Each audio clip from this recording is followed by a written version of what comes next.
भाषा की बात में पहला प्रश्न देखो। इस बीच वह दरिया में लुढ़कता रहा। नीचे लिखी क्रियाएं पढ़ो। क्या इनमें और लुढ़कना में तुम्हें कोई अंतर नजर आता है या कोई समानता नजर आती है? तो पहला देखो, ढकेलना। लुढ़कना तो होता है अपने आप ही वो गति करना लुढ़कते हुए। जैसे कोई चीज सीढ़ियों पर गिर जाए तो वो लुढ़कती हुई नीचे आती है, वो होता है लुढ़कना। जैसे मान लो आप छत पर खड़े हो, हाथ से लोटा गिर गया और सीढ़ियों पर वो नीचे आ रहा है तो उसको बोलते हैं लुढ़कते हुए नीचे आया। क्या बोलते हैं? या यूं बोल लेंगे, लोटा चलते चलते नीचे आ गया। चलता तो आदमी है तो उसके लिए आएगा लुढ़कता हुआ नीचे आया। क्या आएगा? या यूं कहेंगे लोटा चलता हुआ नीचे आया। हाँ, तो अंतर करना सीखो। फिर है ढकेलना। ढकेलना होता है यूं धक्के मारना। ढकेलना में क्या होता है? लुढ़कता तो वो अपने आप ही है, और है ढकेलना में धक्का देना पड़ेगा। समझा क्या? धकेलना होता है धक्के देना। जैसे कोई जीप स्टार्ट नहीं हो रही होती है तो हम उसको पीछे से धक्का लगाते हैं तो हम उसको धकेल रहे हैं। हम जीप को लुढ़का रहे हैं या धकेल रहे हैं? हाँ, इनमें अंतर करना सीखो। फिर गिरना होता है नीचे पड़ना, नीचे, ठीक है ना। खिसकना होता है थोड़ा सा दूर हटना। खिसकना होता है थोड़ा सा। हाँ, इन चारों क्रियाओं का अंतर समझने के लिए इनसे वाक्य बनाओ। तो एक एक वाक्य बनाना है। तो पहला है लोटा लुढ़कता हुआ नीचे आ गया। एक वाक्य बन गया, लोटा लुढ़कते हुए नीचे आ गया। फिर है हम सब ने जीप को धकेला। हम सब ने जीप को धकेला। फिर गिरना, पहाड़ों से झरने गिरने लगे। बच्चा चारपाई से गिर गया। बच्चा चारपाई से गिर गया। फिर है खिसकना, चोर धीरे से खिसक गया। एक जगह से दूसरी जगह हट गया, वो चला, हाँ इधर उधर हो गया, खिसक गया। अब आओ चमकीला रोड़ा। यहाँ चमकीला शब्द विशेषण है और ये संज्ञा जो है ना चमक, भाववाचक संज्ञा चमक, उसमें इला जोड़ने से बना है, इला जोड़ने से। तो वो कह रहे हैं आप भी यही प्रत्यय लगा करके नए शब्द बनाओ। पत्थर के आगे इला जोड़ो, पथरीला। पत्थर के आगे इला जोड़ने से क्या बन जाएगा? हाँ, पथरीला। पथरीला में आधा तय नहीं आएगा। पथरीला में आधा तय नहीं आएगा, ठीक है ना, पथरीला। और कांटा में इला जोड़ो, कंटीला। कांटा में इला जोड़ो, क्या बन जाएगा? कांटीला। का नहीं बनेगा, कै। हाँ, कंटीला। हाँ, फिर रस में इला जोड़ो, हाँ रसीला। फिर जहर में इला जोड़ दो, हाँ जहरीला। वाह बेटे, मौज कर दी। अब है तीसरा, जब तुम मेरे साथ रहती हो तो अक्सर मुझसे बहुत सी बातें पूछा करती हो। यह वाक्य दो वाक्यों को मिलाकर बना है। कौन कौन से? तुम मेरे साथ रहती हो, अक्सर मुझसे पूछा करती हो। देखो बात सुनो, दोबारा बोल रहा हूँ मैं।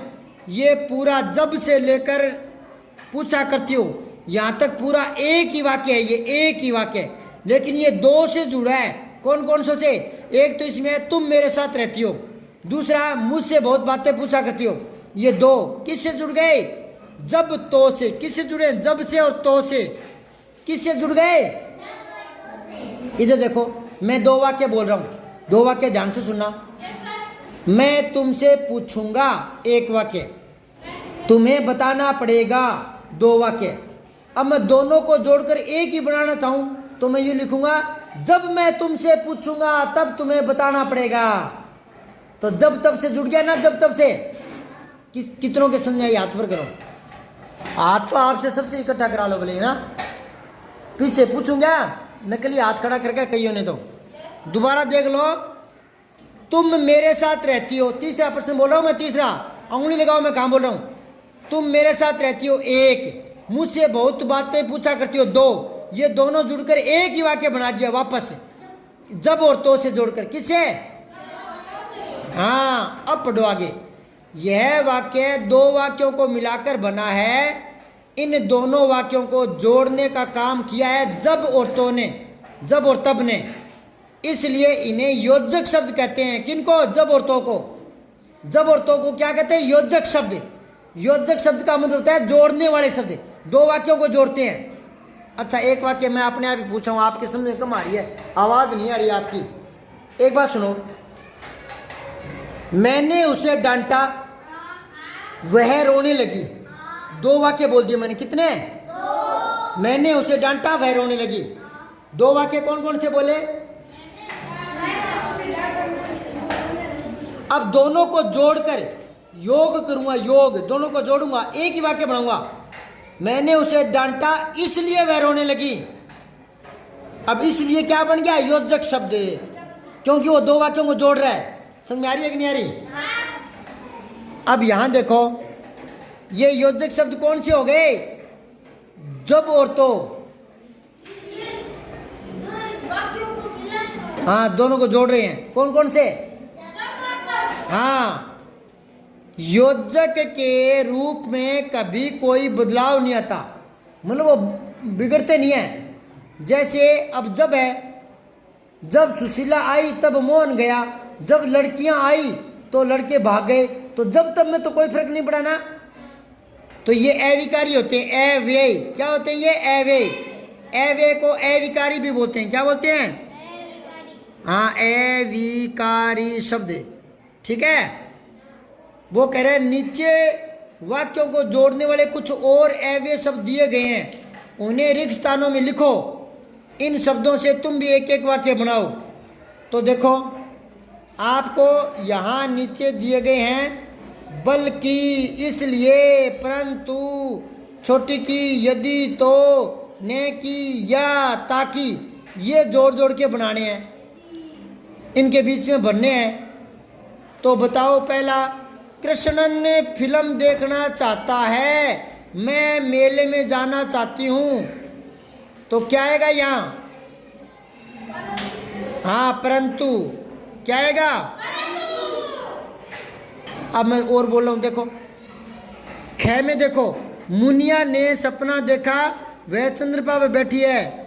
मुनिया ने सपना देखा कि छोटी की आएगा। अब गए देखो, छुट्टियों में हम सब दुर्गापुर जाएंगे, जालंधर। तो ये क्या है बताओ? रिक्तान दे दिए, दो की जरूरत नहीं है, ठीक है ना।